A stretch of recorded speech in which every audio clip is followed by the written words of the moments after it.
মাওলানা মাসুদুর রহমান সাহেব, তিনি কিন্তু একজন অনেক সম্মানী ব্যক্তি এবং তিনি একটি বড় প্রতিষ্ঠানের কিন্তু তিনি একজন মুহাদ্দিস। তিনি আদব বিভাগও ক্লাস করান। তো আমরা চেষ্টা করব যথাযথ ক্লাসে অংশগ্রহণ করে পড়াগুলো করা।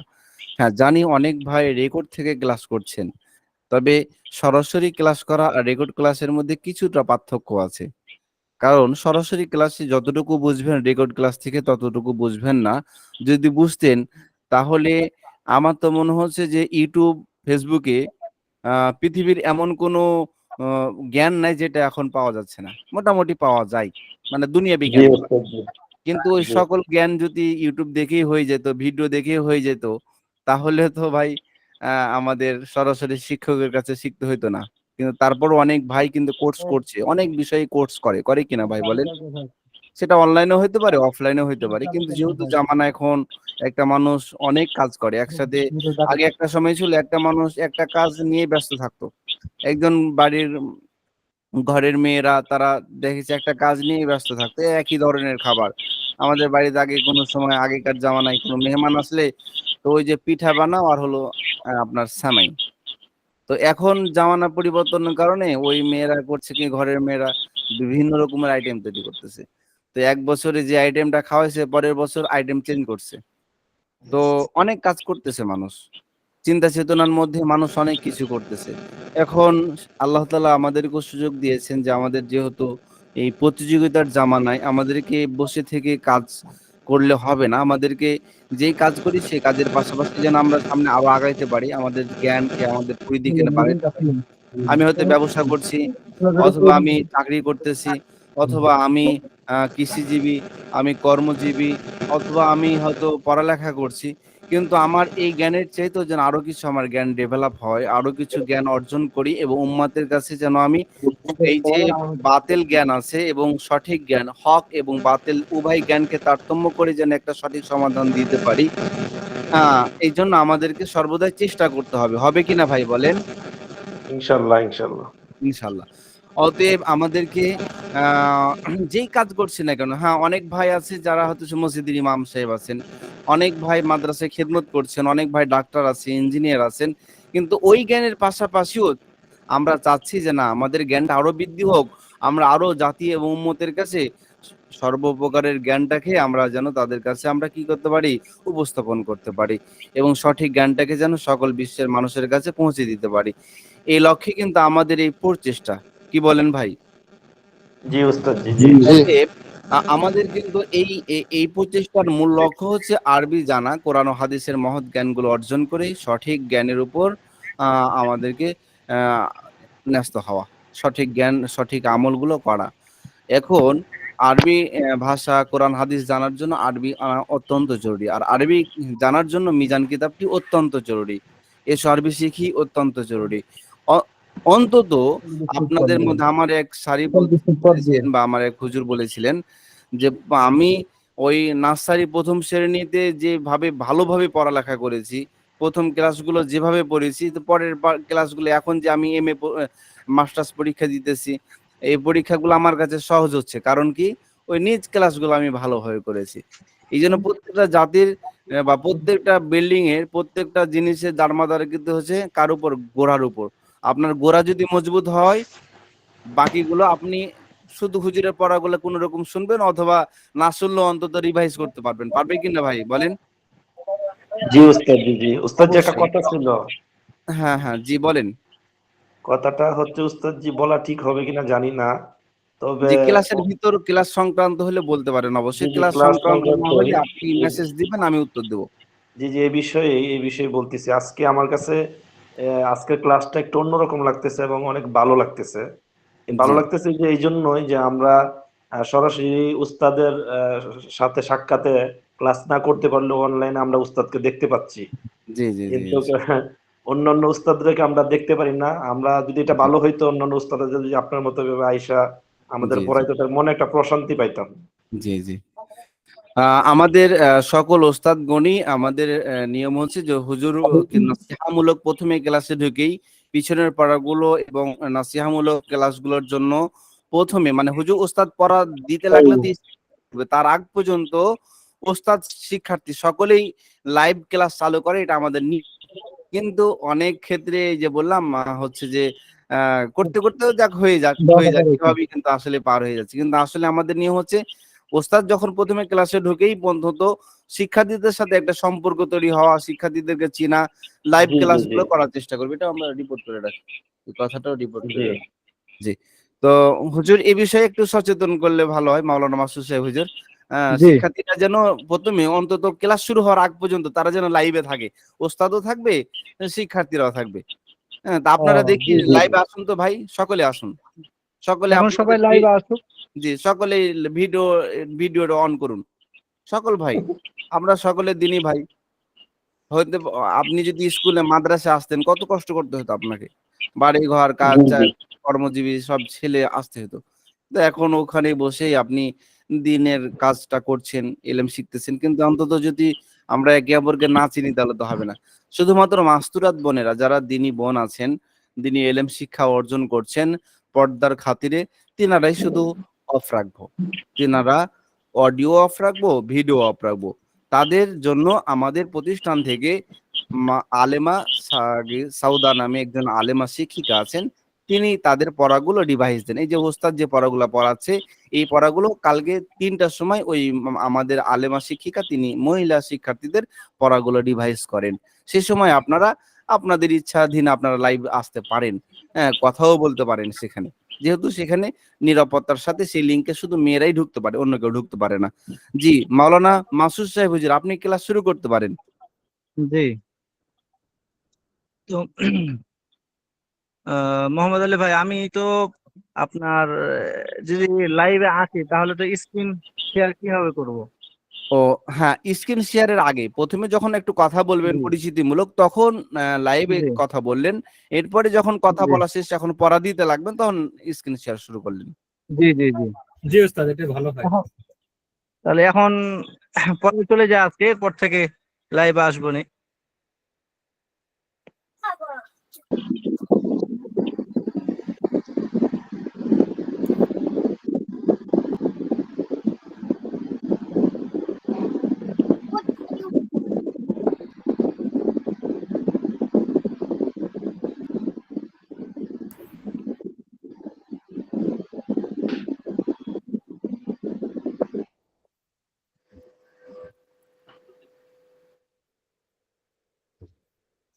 আসসালামু আলাইকুম ওয়া রাহমাতুল্লাহ। ওয়ালাইকুম আসসালাম। ওয়ালাইকুম আসসালাম ওয়া রাহমাতুল্লাহ। সবাই ভালো আছেন?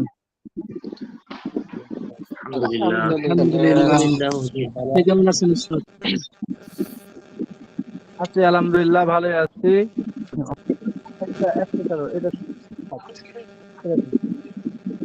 আমি গতকালকে ক্লাস করতে পারি নাই, খুবই অসুস্থ ছিলাম, জ্বরে আক্রান্ত।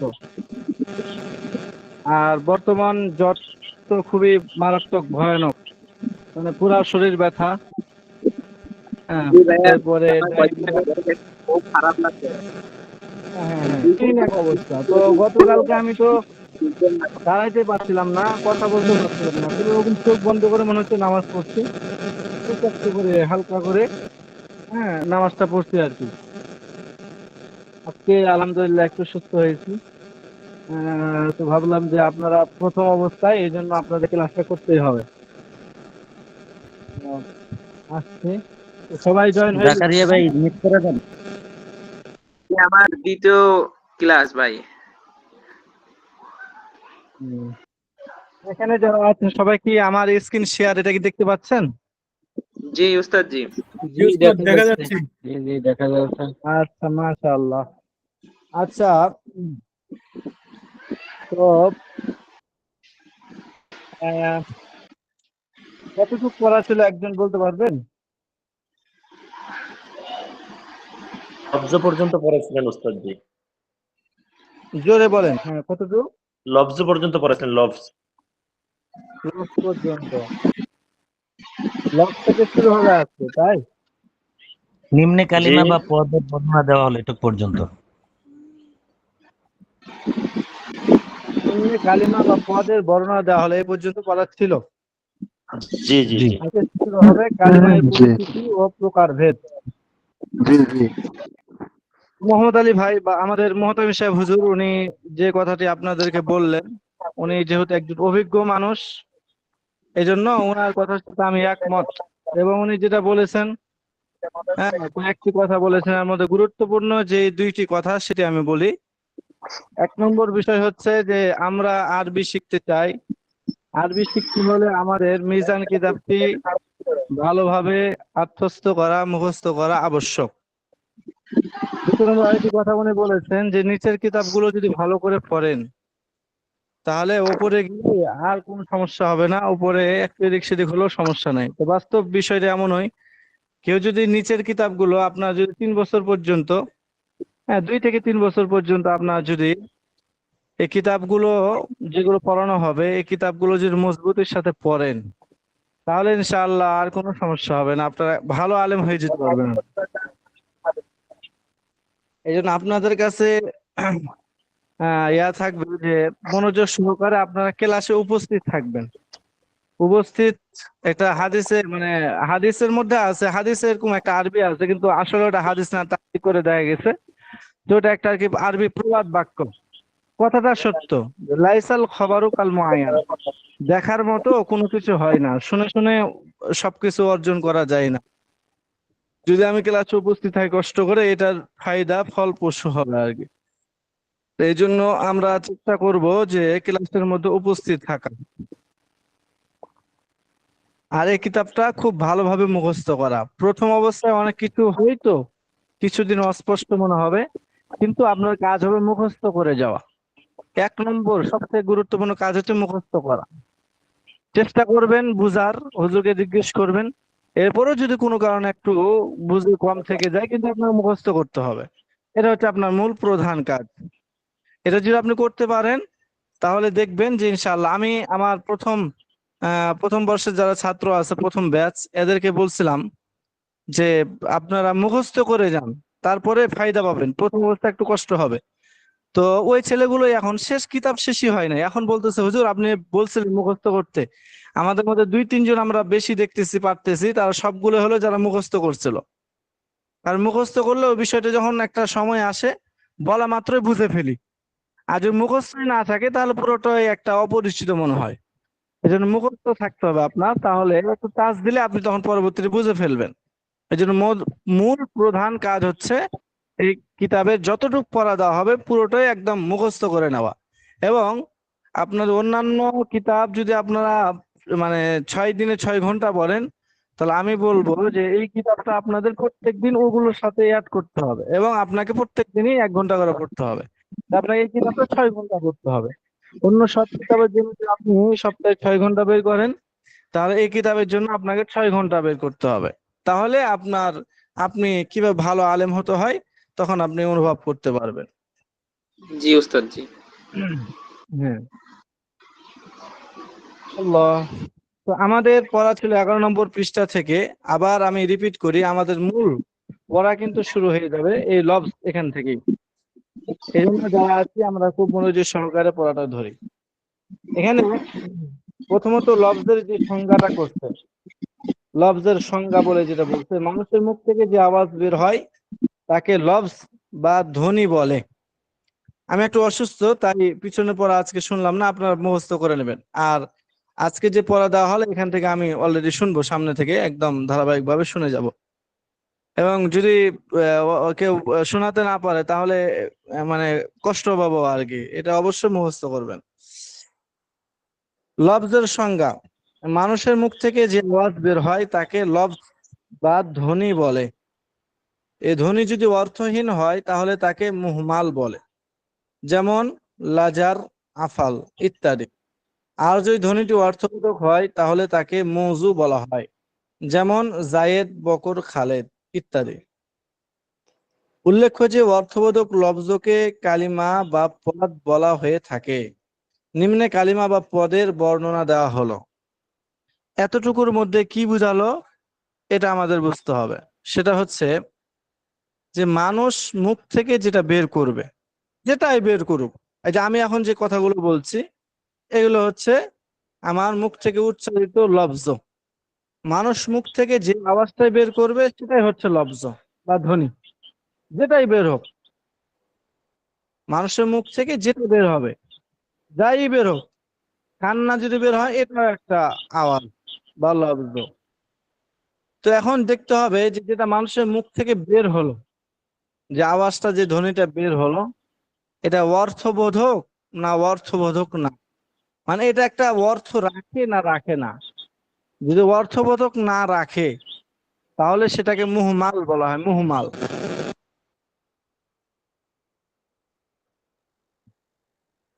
আর যদি এটা অর্থবোধক হয়, যে মানুষের মুখ থেকে যে কথাটা বের হয়েছে এটা যদি একটা অর্থ রাখে, যে একটা অর্থ আছে, কিছু একটা বুঝাচ্ছে, এরকম যদি হয় তখন সেটাকে বলা হবে মৌজু। তাহলে বলেন তো, মানুষের মুখ থেকে উচ্চারিত অর্থবোধক শব্দকে কি বলে? মৌজু। মৌজু। আর মানুষের মুখ থেকে উচ্চারিত অর্থবোধক এমন শব্দকে মুহমাল বলে, যেটা কোনো অর্থ নাই। যেমন আমি বললাম চাটা, বাংলাতে আমরা বলি ভাই চাটা দেন তো। তো এই যে আমি বললাম চাটা দেন তো, এর মধ্যে চা বলতে আমরা একটা জিনিসকে বুঝি, যে চা মানে এটা হচ্ছে অল্প পানি গরম করার পরে সেখানে একটা টি ঢেলে দেওয়া হয় বা চিনির পাতি দেওয়া হয়, হ্যাঁ, এরপরে একটু চিনি দিয়ে মিক্স করলে এটা খাওয়া যায়, এরকম লাগে, এটা হচ্ছে চা। কিন্তু তা এটা কি? চাটা বুঝলাম, কিন্তু চায়ের সাথে তা যেটা, হ্যাঁ, এটা মনে করেন কোনো অর্থ রাখে না, এজন্য এটাকে বলা হয় হ্যাঁ মুহমাল, মানে এটার কোনো অর্থ নাই। বুঝছেন? অর্থবিহীন। এটা হলো অর্থবিহীন। তাহলে টা যেটা আছে এটা হলো অর্থবিহীন। এটা মানুষের মুখ থেকে উচ্চারিত লফজ, তবে লফজটা অর্থবোধক নয়, এটাকে লফজে মুহমাল বলা হয়। আর চা যেটা, এটা হচ্ছে মানুষের মুখ থেকে উচ্চারিত অর্থবোধক শব্দ, এটাকে লফজে মৌজু বলা হয়। তে মুহমাল যেটা, এটা নিয়ে আরবরা আলোচনা করে না। আরবরা, আরবি যারা, ওরা আমাদের মতো এরকম হ্যাঁ মুহমাল লফজ ব্যবহার করে না। আমরা যেমন বলি চাটা, ওরা কিন্তু এরকম বলে না। যেমন চায়ের আরবি হলো শাই, শাই, হ্যাঁ, তো ওরা শাই তাই এরকম বলে না। তারপরে আপনার খাবারের আরবি হলো খাবার টাবার, আমরা বলি খাবারের আরবি হলো তো আম, তো ওরা তো আম বলে না, ওরা শুধু তো আমই বলে।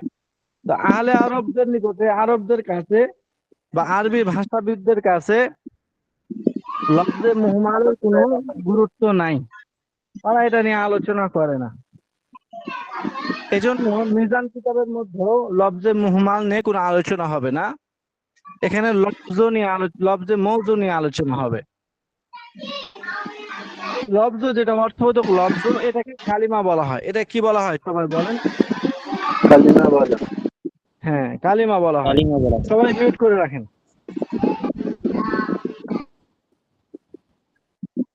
এটাকে কালিমা বলা হয়।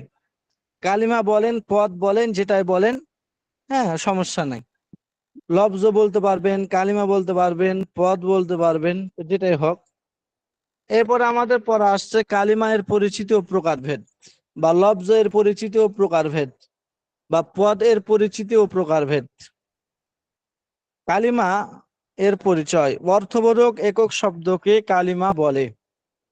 অর্থবোধক একক শব্দকে কালিমা বলে। বুঝছেন? এই যে অর্থবোধক একক শব্দকে বলবে, অর্থবোধক একক শব্দ যেগুলো, এগুলোকে কালিমা বলবে। কালিমা এর প্রকারভেদ। কালিমা বা লফজ তিন প্রকার।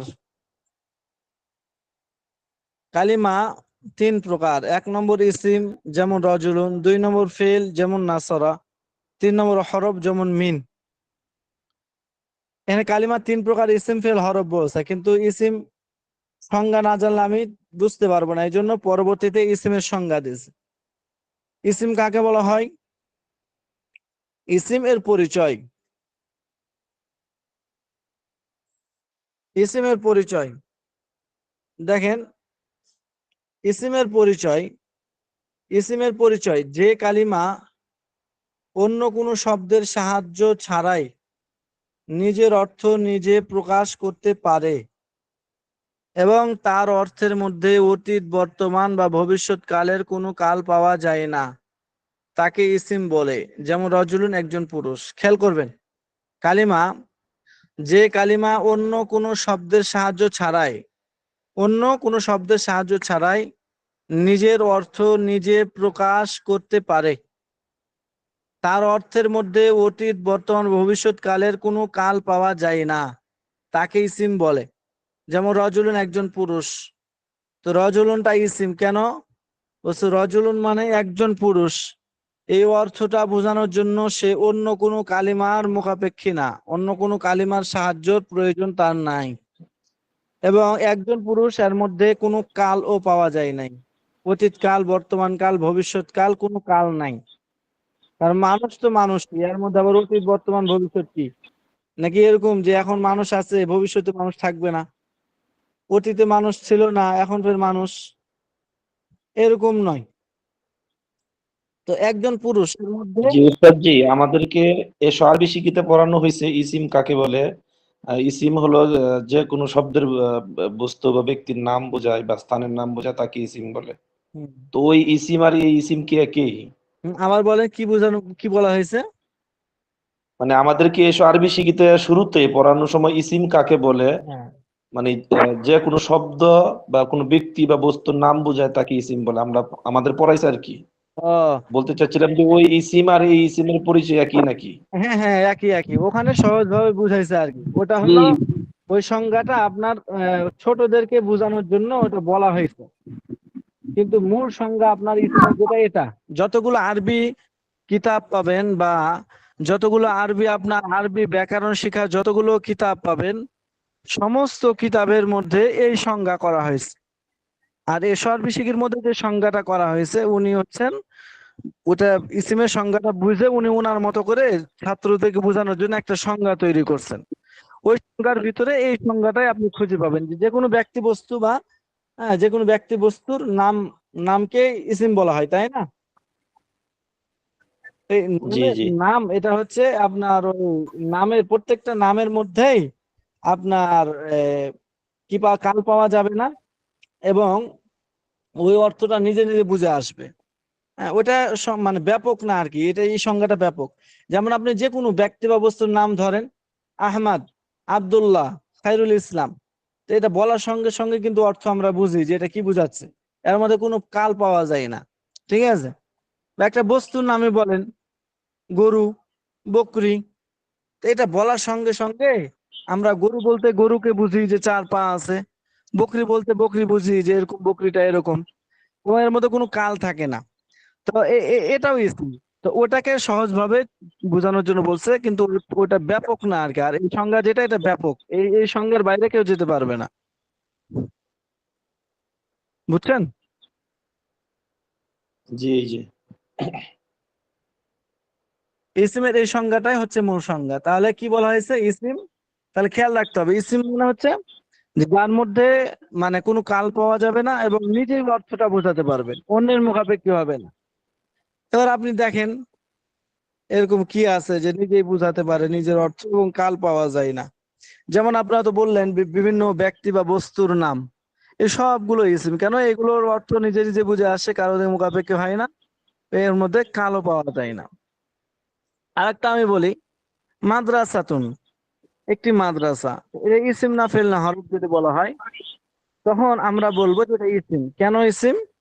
বলবো যে কাল বলতে, মানে আমরা যখন মাদ্রাসা বলতে একটা বুঝি যে এখানে কোরআন হাদিস শিক্ষা দেওয়া হয়, এখানে এই পড়ানো হয়, এরকম একটা গঠন, মাদ্রাসার একটা চিত্র আমাদের সামনে ভেসে আসে, এটা বোঝা মাত্রই তাহলে বলছো মানে এটা নিজে নিজে বুঝাতে পারলো মাদ্রাসা বলার সঙ্গে সঙ্গে।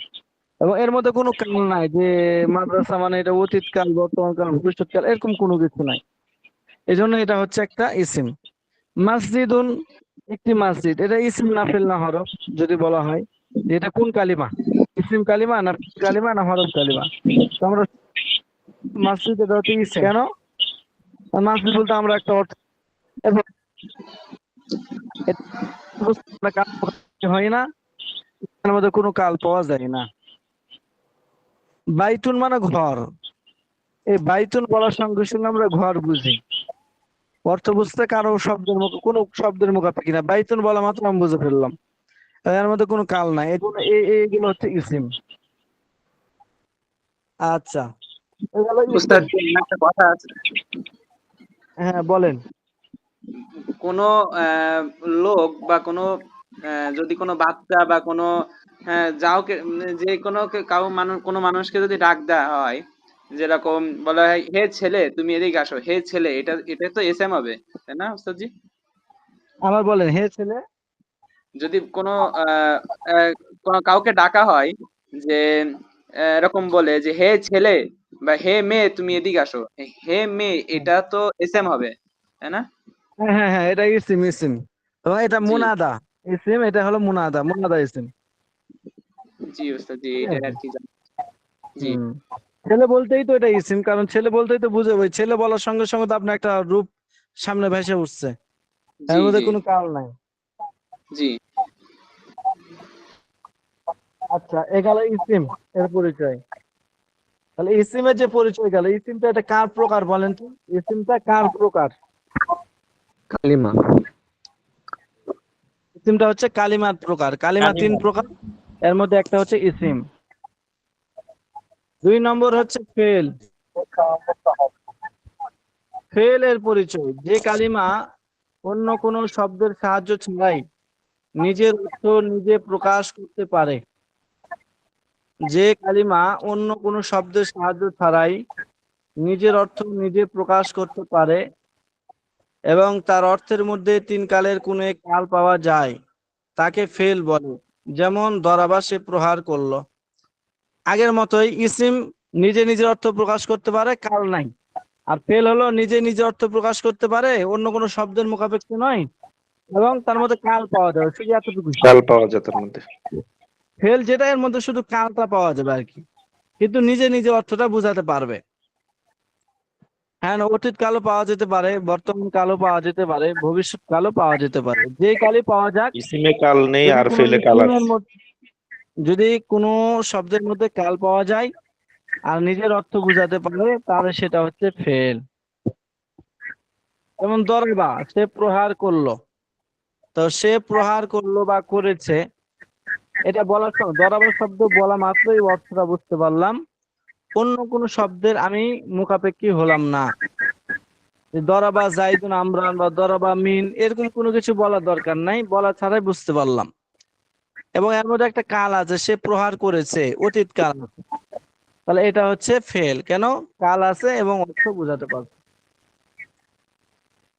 আচ্ছা, উস্তাদ জি, ফেলের সংক্ষিপ্ত নাম কি? মানে ফেল অর্থ কাজ নাকি? ফেল মানে ক্রিয়া, ক্রিয়া কাজ। কি জি জি জি। আর ফাইল মানে কর্তা, যিনি কাজটা করেছে। যিনি কাজটা করেন, কর্তা। ও আচ্ছা আচ্ছা, আমি ফেল আর ফাইলের মধ্যে আমি তফাৎ বুঝতাম না আগে, এখন বুঝতেছি। হ্যাঁ হ্যাঁ, আস্তে আস্তে আরো বুঝবেন ইনশাআল্লাহ। আচ্ছা, নাসারা মানে হচ্ছে সাহায্য করা, সে একজন পুরুষ সাহায্য করলো বা করেছে, তো এটা অতীত কাল আছে এবং এটা নিজেই নিজের অর্থটা বুঝাতে পারছে, এই জন্য নাসারা এটা হচ্ছে ফেল। দরাবা এটা হচ্ছে ফেল। ইয়াদ্রিবু, দরাবা ইয়াদ্রিবু, ইয়াদ্রিবু এটাও ফেল।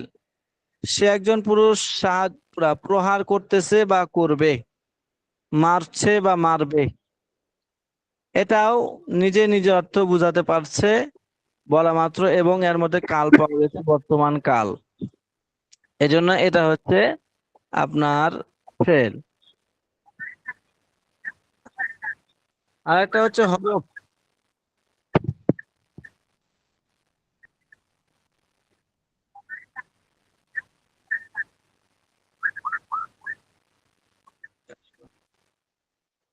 কার এখান থেকে কিট কিট আওয়াজ আসতেছে ভাই? মিউট করে রাখেন।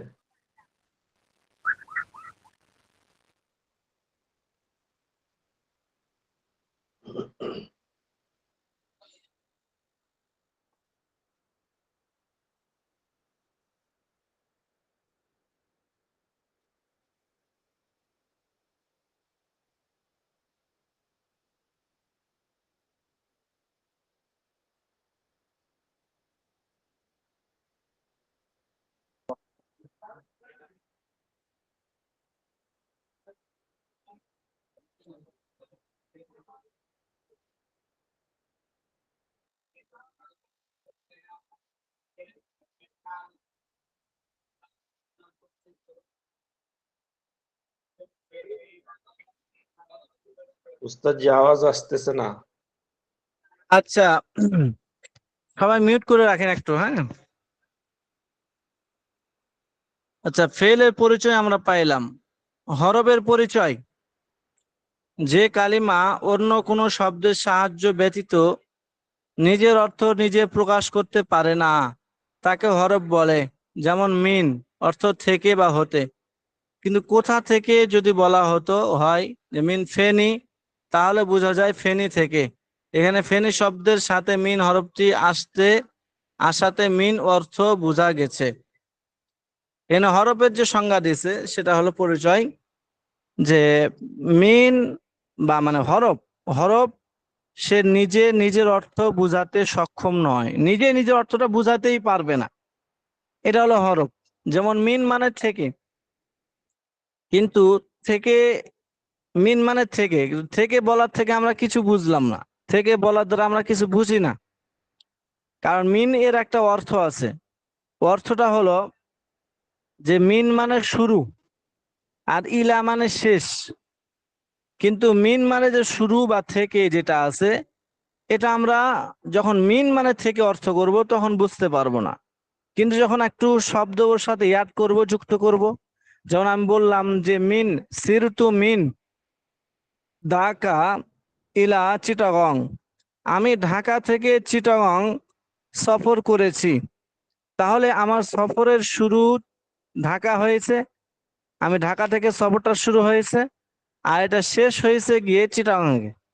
তো এই যে শুরু এবং শেষ যে অর্থটা মিন এবং ইলার মধ্যে আছে, এটা আমি আগে বুঝি নাই, কিন্তু যখন সিরতু লাগাইলাম, ঢাকা লাগাইলাম, চিটাগং লাগাইলাম, এই শব্দগুলো লাগার পরে মিন এবং ইলার যে অর্থ আছে সেটা আমি বুঝতে পারলাম।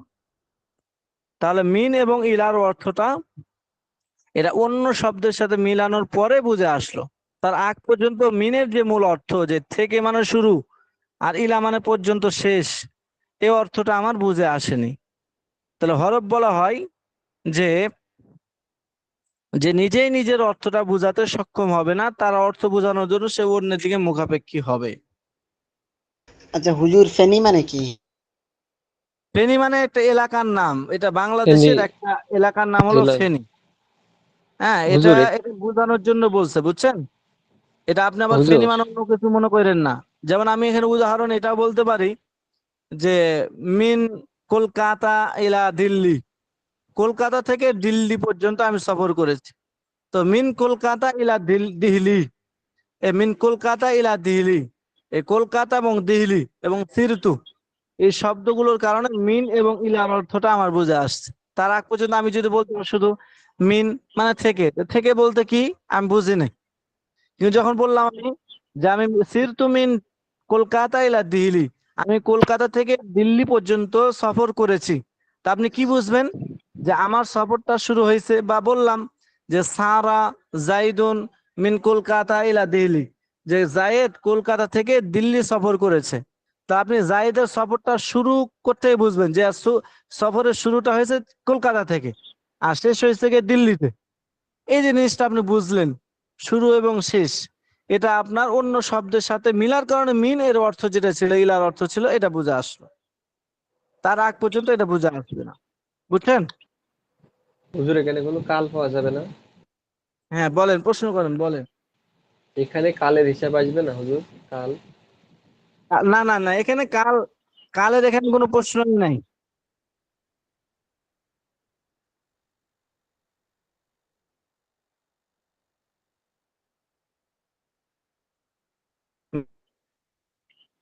থাকবেই না, মধ্যে কোনো কাল থাকবে না, ইসের মধ্যেও কোনো কাল থাকবে না, ঠিক আছে?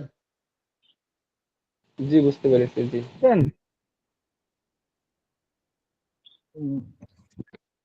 আচ্ছা, তো আমাদের যে কিতাব, এই কিতাবের মধ্যে ইসিম নিয়ে এবং হরফ নিয়ে তেমন আলোচনা করবে না, এটার জন্য ভিন্ন কিতাব আছে। নাহবে মির আছে সামনে বছর আপনাদের, অথবা এই সর্বশিক্ষির মধ্যে কিছুটা আপনারা ইসিম এবং হরফ পাবেন। হ্যাঁ, কিন্তু এই কিতাবের মধ্যে ফেল নিয়ে আলোচনা করবে। ফেল মানে ক্রিয়া, কাজ, অতীত কাল, বর্তমান কাল, ভবিষ্যৎ কাল, যে নিজে নিজে অর্থ বোঝাতে পারে এবং কাল পাওয়া যাবে। এই ফেল নিয়ে আমাদের এখানে আলোচনা করা হবে। এই কিতাবটা হলো ফেল আপনাকে কিভাবে শিখিয়ে দিবে, এগুলোর কাজ এখানে শেখানো হবে। ঠিক আছে?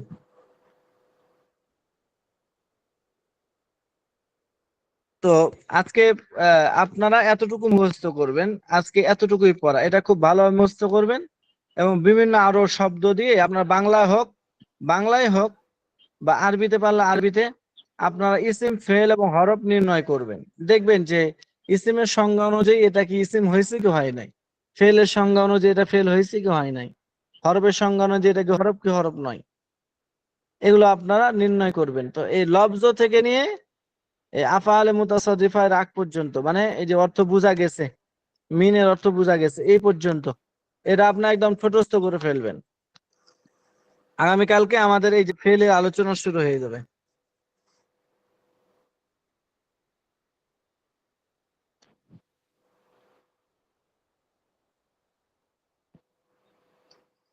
সবাই বুঝতে পারছেন বিষয়টা? জি হুজুর, বুঝতে পেরেছি। জি এতটুকু একটু মুজাকারা করেন, এখন একটু পড়ে নেন, 2 মিনিট পরে। হুজুর, আমার একটা প্রশ্ন ছিল। প্রশ্ন বলেন। জি, বলতেছিলাম ওই যে লফজের মধ্যে যে অর্থবোধক হয় তাহলে তাকে কি বলে? লফজে মুহমাল। আমার কিতাবে লেখা মাউদু লেখা মাউদু। লফজে মাউজু। এটা কি?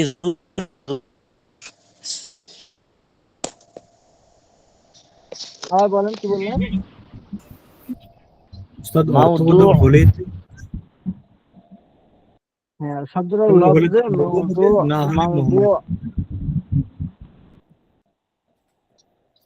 জি জি।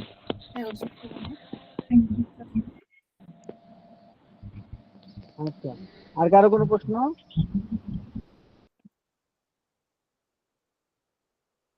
জি না হুজুর, আর প্রশ্ন নাই ইনশাল্লাহ। আচ্ছা, তাহলে আপনারা একটু পড়েন জোরে জোরে। এখন মিউট অন করে পড়েন সবাই যেন একজন আরেকজনের শুনে আগ্রহী হয় যে না, সে খুব পড়ছে। আমি এই জন্য শুনতে পাই যে আপনার খুব পড়েন।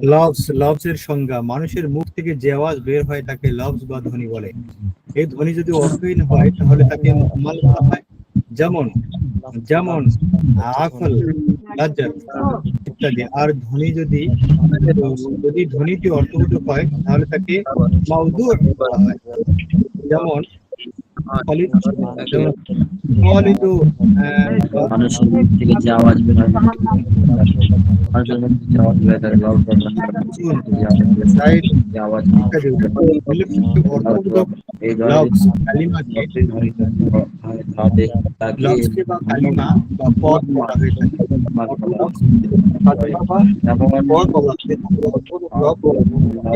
কালিমা বা পদ বলা হয়ে থাকে। নিম্নে কালিমা বা পদের বর্ণনা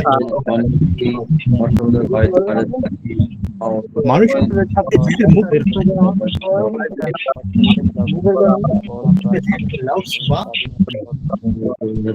এই মানুষের মুখ থেকে আওয়াজ অর্ধীন হয় থেকে মুহম্মাল বলে। মুহম্মাল হ্যাঁ, লফজে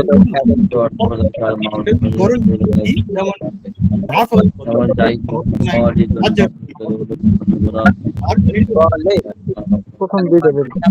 তাহলে মাউদু তাহলে মাউদু লফজে মাউদু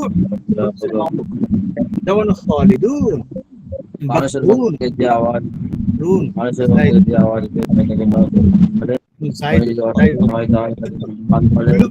আর যদি অর্থবোধক হয় তাকে মাউদু বলে। আর অর্থবোধক কালিমা হয় তাকে কালিমা অর্থবোধক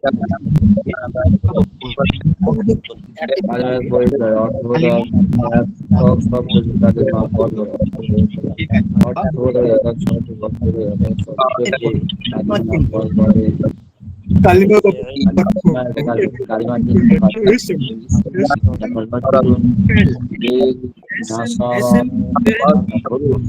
যেমন হরফ ইসম ইসিম ইসম ফেল ফেল ও ইসিম ফেল হরফ। ফেল কালেমার হরফ প্রকার, কালেমার প্রকার, কালেমা তিন প্রকার, কালেমা পদ, ইসম কাকে বলে? যে কালিমা ইসিম সাহায্য ফিল, ছাড়া ইসিম ফিল, যে নাসার, যে কালিমা সিফাতুন, অন্য কোনো ফিল সাহায্য হরফ, ছাড়াই ফিল নিজেই হরফ, নিজের ফিল হরফ। করে মানে কালিমা অর্থ হলো একক অতীত শব্দ কোনো অর্থ কালের কোনো কালিমা কাজ পাওয়া যায় তাকে ইসম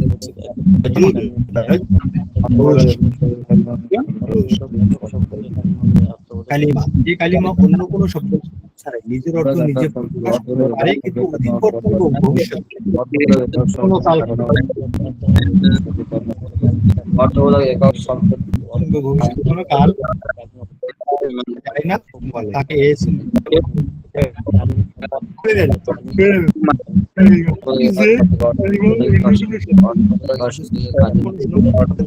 কালিমা তিন প্রকার। ইসিম নিজে ফিল নিজের অর্থ হরফ। নিজে ফিল হরফ। নিজের অর্থ প্রকাশ করতে পারে এবং ইসিম ফিল হরফ।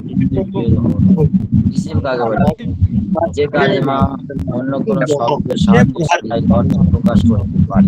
যে কালেমা অন্য কোনো শব্দের সাহায্য ছাড়াই, যে কালেমা অন্য কোনো শব্দের সাহায্য ছাড়াই নিজের অর্থ প্রকাশ করতে পারে এবং তার অর্থের মধ্যে বৈশাখার অথবা কাল পাওয়া যায় না, তাকে ইসিম বলে। যেমন রজুলুন, রজুলুন মানে লোক। নিজের অর্থ নিজে প্রকাশ করতে পারে যে না কালিমা শব্দ অন্য কোনো শব্দের সাহায্য ছাড়াই নিজের অর্থ প্রকাশ করতে পারে এবং তার অর্থের মধ্যে অতীত বর্তমান ভবিষ্যৎ কালের কোনো কাল পাওয়া যায় না, তাকে ইসিম বলে। যেমন রজুলুন, রজুলুন মানে একজন মিন রংপুর মিন রাজশাহী যে কালিমা শব্দ অন্য কোনো শব্দের সাহায্য ছাড়াই নিজের অর্থ প্রকাশ করতে পারে এবং তার অর্থের মধ্যে অতীত বর্তমান ভবিষ্যৎ কালের কোনো কাল পাওয়া যায় না, তাকে ইসিম বলে। রজুলুন মানে লোক, রজুলুন মানে লোক। তাহলে খালিদুন, যাইদুন। যে কালিমা শব্দ অন্য কোনো শব্দের সাহায্য ছাড়াই, যে কালিমা অন্য কোনো শব্দের সাহায্য ছাড়াই নিজের নিজে নিজের অর্থ নিজে প্রকাশ করতে পারে এবং তার মধ্যে অতীত বর্তমান ভবিষ্যৎ কোনো কাল থাকে না, তাকে ইসিম বলে। কি এই পিডিএফটা সরে যাচ্ছে বারবার। যে কালিমা শব্দ অন্য কোনো শব্দের সাহায্য ছাড়াই নিজের অর্থ প্রকাশ করতে পারে এবং তার অর্থের মধ্যে তিন কালের কোনো একটি কাল পাওয়া যায়, তাকে ফেল বলে। দরাবা, নাসব, কলাবা, রজা, রজা,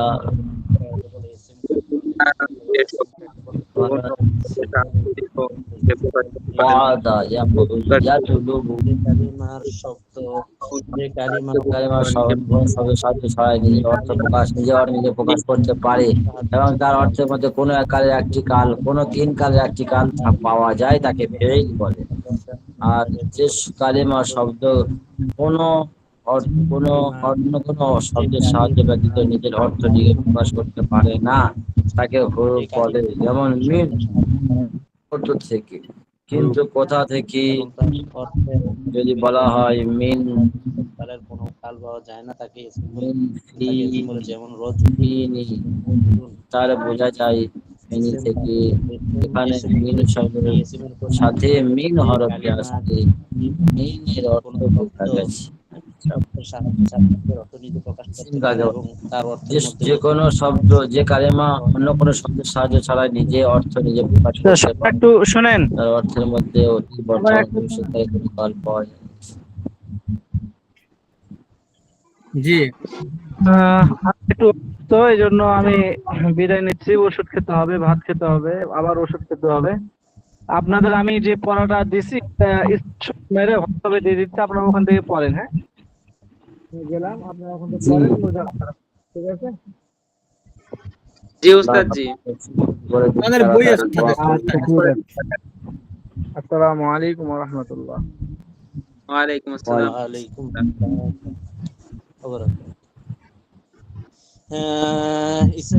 পরিচয় যে অন্য অন্য কোন শব্দের সাহায্য ছাড়াই নিজের অর্থ প্রকাশ করতে পারে এবং তার অর্থের মধ্যে অতীত বর্তমান ওই পিডিএফটা ভাইজান পিডিএফটা শেয়ার করো। আর শেয়ার করব আব্দুল ভাই ইয়ার যান হোয়াটসঅ্যাপে যান হোয়াটসঅ্যাপে এখন দিবা হ্যালো নাজমুল ভাই হোয়াটসঅ্যাপে দেবো। হ্যাঁ বলো। যে এটা এখানে হ্যাঁ থাকবে ভাইয়া আমরা কি এখান থেকে এখন বেরিয়ে যেতে পারবো ভাইয়া? ব্যাগ যান ব্যাগ বুঝতে যান পারিনি কি বলছো? ব্যাগ গেলে পাবে এখন ব্যাগে কি যান ওই গ্রুপ নাকি ভাইয়া এখান থেকে কি বেরোয় যেতে পারবো এখন? এখন যেহেতু হ্যাঁ, আর গ্রুপে সমাজ ঢোকো সবাই। আমরা বেরোবো ইনশাল্লাহ। যেহেতু ওস্তাদ নেই তাহলে গ্রুপে ঢোকো সবাই, গ্রুপে পড়া ফড়া ধরা হবে, কথা বলা হবে, পড়াই ধরা হবে গ্রুপে। আচ্ছা ভাই গ্রুপে আসেন সবাই। আল্লাহ এখানেও তো পড়া যাবে, হ্যাঁ এখানেও পড়া যাবে, কেন যাবে তাহলে না? এখানে আছে, এখানেই ভালো হয় না, এখানে কি ভালো হয়? হ্যাঁ এখানে পড়েন এখন অসুবিধা কি? হ্যাঁ পিডিএফটা একটু শেয়ার করুন। ভিডিও শেয়ার তো পারি না। সেই ইঞ্জিনিয়ার ভাই কো, ইঞ্জিনিয়ার ভাই নেই গো। ভাই চেষ্টা করতেছি, হইতেছে না তো। ইঞ্জিনিয়ার ভাই পারে, আমি তো আর জিজ্ঞাসা করা হয় না, আমি না হলে করে দিতাম, দেখছি দাঁড়ান আমি শেয়ার করছি ইনশাল্লাহ। ইঞ্জিনিয়ার ভাই গেছে মাটি চেক করার লাগে। আমি চেষ্টা করতেছি, হইতেছে না। এই তো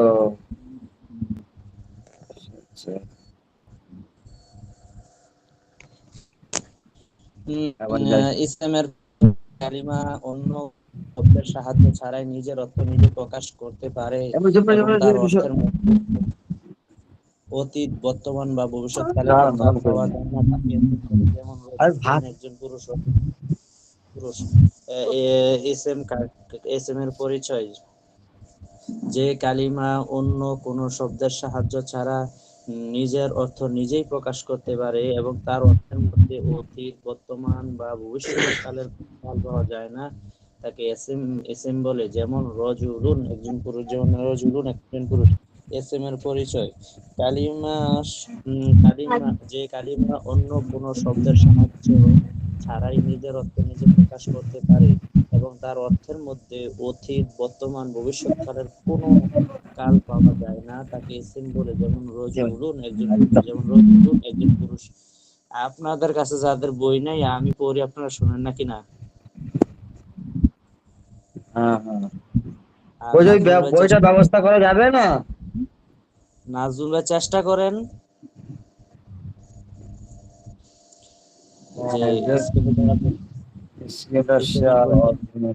যে কালিমা অন্য কোন শব্দের সাহায্য ছাড়া নিজের অর্থ নিজে প্রকাশ করতে পারে এবং তার অর্থের মধ্যে অতীত বর্তমান বা ভবিষ্যৎকালের কোনো কাল পাওয়া যায় না,